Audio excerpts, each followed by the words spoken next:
Hello students, let's start part 4th of the chapter 4th, carbon and its compounds. So students, in our previous video we have discussed all the examples of covalent bond formation. Now in this video we start a new topic, allotropes of carbon and their properties.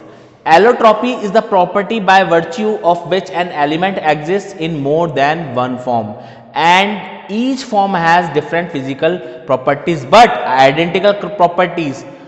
देखिए allotropy क्या है? Allotropy elements की ऐसी property होती है जिससे एक element वो एक से ज्यादा फॉर्म में एग्जिस्ट करता है नेचर के अंदर और उनकी फिजिकल और उन सभी फॉर्म्स की फिजिकल प्रॉपर्टी तो क्या होती है एक दूसरे से डिफरेंट बट केमिकल प्रॉपर्टीज क्या होती है आइडेंटिकल, यानी केमिकल प्रॉपर्टी सेम रहेंगी और फिजिकल प्रॉपर्टी उन सभी फॉर्म्स की एलिमेंट के सभी फॉर्म्स की डिफरेंट रहेंगी. These different forms are called allotropes और उस एलिमेंट के जो डिफरेंट फॉर्म्स हैं वही फॉर्म्स क्या कहलाएंगे आपके एलोट्रॉप्स और उनकी property allotropy. Now carbon exist in different allotropic forms some of which are, अब देखिए कार्बन भी है उसके भी डिफरेंट एलोट्रॉप है. कार्बन भी बहुत सारे डिफरेंट फॉर्म्स में एग्जिस्ट करता है. कुछ उनमें से कुछ पढ़ते हैं हम. First crystalline form, example diamond, graphite and fullerene. जो कार्बन का क्रिस्टलाइन फॉर्म है, क्रिस्टलाइन फॉर्म में किस किस में देखा जाता है? डायमंड भी कार्बन का क्रिस्टलाइन फॉर्म है, ग्रेफाइट ये भी कार्बन का क्रिस्टलाइन फॉर्म है और फुल्लेरेन ये भी कार्बन का क्रिस्टलाइन फॉर्म है सभी कार्बन. फिजिकल प्रॉपर्टी सबकी अलग अलग रहेगी लेकिन chemical property are same. Second micro crystalline form और amorphous form, example coal, lampblack and charcoal. These are micro crystalline form of carbon. इनकी भी फिजिकल प्रॉपर्टी डिफरेंट रहेगी but chemical properties are same. Now talk about its first allotrope diamond. Diamond के बारे में बात करते हैं. General properties. So let's start. First, it is a colorless transparent substance with extraordinary brilliance due to its high refractive index. Diamond आप सभी को पता है, आप सबने देख रखा है. कलरलेस ट्रांसपेरेंट एक सब्सटेंस होता है आपका डायमंड, जो उसमें क्या होती है जिसका हाई रिफ्रैक्टिव इंडेक्स होता है और बहुत ज्यादा शाइनी अपीयरेंस होता है उसका.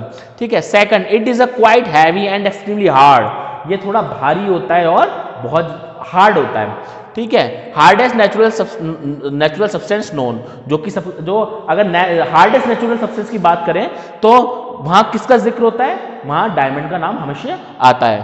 Third, it does not conduct electricity. ये इलेक्ट्रिसिटी की कंडक्टिविटी को शो नहीं करता है because of the absence of free electron, क्योंकि डायमंड में फ्री इलेक्ट्रॉन्स नहीं होते हैं. But it has high thermal conductivity and high melting point. But इसकी जो थर्मल कंडक्टिविटी है या मेल्टिंग पॉइंट है वो बहुत ज्यादा हाई होता है क्योंकि इसके अंदर जो इंटरमॉलिक्यूलर फोर्स होता है वो बहुत ज्यादा स्ट्रॉन्ग होता है. That's why it has high melting point and high thermal conductivity. Now talk about its structure. अब इसके स्ट्रक्चर की बात करते हैं. ये डायमंड का एक स्ट्रक्चर होता है, यहां पर रिप्रेजेंट है. It is a giant molecule of carbon atoms in which each carbon atom is linked to 4 other carbon atoms by strong covalent bond forming a rigid 3-dimensional network structure which is responsible its hardness. अब देखिए ये जो diamond के structure में जो carbon है ये carbon के एटम्स हैं. यहां पर ये सब कार्बन के एटम्स हैं. Each carbon atoms connected with 4 other carbon atoms. एक कार्बन, सपोज करो ये एक कार्बन एटम है, वो 1 2 3 4 उसके नियरेस्ट 4 एटम से कनेक्टेड रहता है ना. Each carbon atom is linked with 2 4 other carbon atom and forms a strong covalent bond. और क्या बना रहा है? एक स्ट्रॉन्ग कोवेलेंट बॉन्ड. देखिए सपोज करिए ये बीच का हमने कार्बन कंसीडर कर लिया, इसके नियरेस्ट 1 2 3 4 ये इन 4 कार्बन से लिंक्ड है, तो इनके साथ ये एक सिंगल कोवेलेंट बॉन्ड फॉर्म दिख रहा है आपको यहां पर. तो ये बहुत ज्यादा स्ट्रॉन्ग कोवेलेंट बॉन्ड फॉर्म करता है जिससे क्या है इसके स्ट्रक्चर को रिजिडिटी प्रोवाइड होती है. और ये जो स्ट्रक्चर ये 3-dimensional स्ट्रक्चर होता है और इसी स्ट्रक्चर के कारण, इसी रिजिडिटी के कारण ये बहुत ज्यादा हार्ड होता है, इसमें हार्डनेस की प्रॉपर्टी होती है. Moreover, a lot of energy is required to break the network of strong covalent bond in the diamond crystal. Thus, its melting point is very high. अब देखिए ये जो स्ट्रॉन्ग कोवेलेंट बॉन्ड है, intermolecular force of attraction भी बहुत ज्यादा हो गया इनके बीच में, तो इनको इस डायमंड को ब्रेक करने के लिए हमको बहुत ज्यादा अमाउंट में एनर्जी की नीड होगी, रिक्वायरमेंट होगी, ठीक है। सो इसी कारण it has high melting point, इसका जो मेल्टिंग पॉइंट होता है वो बहुत ज्यादा हाई होता है। तो यानी डायमंड का बॉइलिंग मेल्टिंग पॉइंट भी हाई होता है, उसकी थर्मल कंडक्टिविटी भी बहुत ज्यादा हाई होती है। Now talk about its uses. Due to its hardness it is used as a knife for cutting marbles, granite and glasses. Marble को कट करने के लिए, ग्रेनाइट्स को कट करने के लिए और ग्लासेस को कट करने के लिए किसका यूज होता है?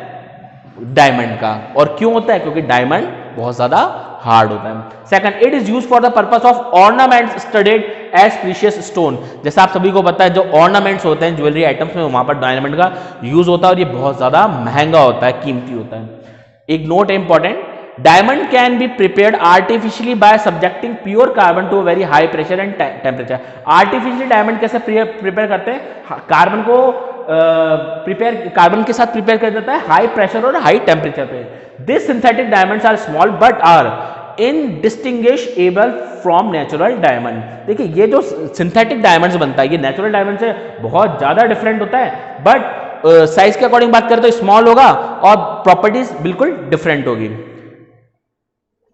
Now talk about next allotrope of carbon, graphite. Now talk its general properties. It is a grayish black opaque substance. कैसा कलर में कैसा होता है? ग्रेइश ब्लैक होता है और ओपेक होता है, मतलब it does not passes the light, ये लाइट को पास होना के लिए अलाउ नहीं करता है। Second, it is lighter than diamond, ये डायमंड से हल्का होता है। Feel soft smooth and slippery to touch, lighter होगा डायमंड से, फील करेंगे तो बहुत ज्यादा सॉफ्ट होगा, स्मूथी होगा, टच करने में स्लिपरी फील देगा हमको, है ना। Third, it is a good conductor of electricity, electricity की कंडक्टिविटी को शो करता है, due to the presence of free electron, क्योंकि जब भी फ्री इलेक्ट्रॉन की सब्सटेंस में होंगे तो वो इलेक्ट्रिकल कंडक्टिविटी को शो करेगा। ग्रेफाइट में होते हैं free electrons, that's why it shows good conductor of electricity, but bad conductor of heat, लेकिन ये हीट की कंडक्टिविटी को शो नहीं करता है। नाउ टॉक अबाउट इस structure. A graphite crystal consist of layers of carbon atoms और sheets of carbon atom. देखिए ये कार्बन एटम्स की जो लेयरिंग होती है, इसका स्ट्रक्चर ऐसा होता है कि कार्बन लेयर्स की कार्बन एटम्स की लेयरिंग होती है, ये उस फॉर्म में होता है। Each carbon atoms in a graphite layer is joined to 3 other carbon atoms by strong covalent bond to form flat hexagonal ring. और ये जो लेयरिंग होती है, कार्बन एटम्स की लेयरिंग होती है, एक के ऊपर एक लगी होती है इसके स्ट्रक्चर में, और हर लेयर का जो कार्बन एटम है वो 3 अदर कार्बन एटम के साथ लिंक्ड रहता है और एक स्ट्रॉन्ग कोवेलेंट बॉन्ड फॉर्म करता है, और पूरा स्ट्रक्चर एक फ्लैट हेक्सागोनल रिंग बनाता है, हेक्सागोनल रिंग बनाता है पूरा एक flat structure. However, the fourth electron of each carbon atom is freely, which make its good conductor of electricity. देखिए एक कार्बन 3 कार्बन के साथ लिंक्ड हो गया, अब एक कार्बन इसका फ्री रहता है, तो वो उसी फ्री इलेक्ट्रॉन की वजह से ये क्या शो करता है? इलेक्ट्रिकल कंडक्टिविटी को शो करता है, इलेक्ट्रिसिटी की कंडक्टिविटी को शो करता है। The various layer of carbon atoms in graphite are held together by weak van der Waals force, और जो डिफरेंट कार्बन एटम्स की जो लेयर है वो एक weak van der Waals force से बंधी रहती है। This can slide over one another and therefore graphite is slippery too, और weak van der Waals force के कारण ही वो एक हमको स्लिपरी फील देती है। यही कारण है कि वो एक दूसरे के ऊपर स्लिपरी टच करने पर हमको फील देगा और एक दूसरे पर स्लाइड करेंगे वो लेयर्स। अब बात करते हैं इसके यूजेस की। It is use as a powder lubricant for the parts of machinery, machine में लुब्रिकेंट पाउडर की तरह इसका यूज किया जाता है।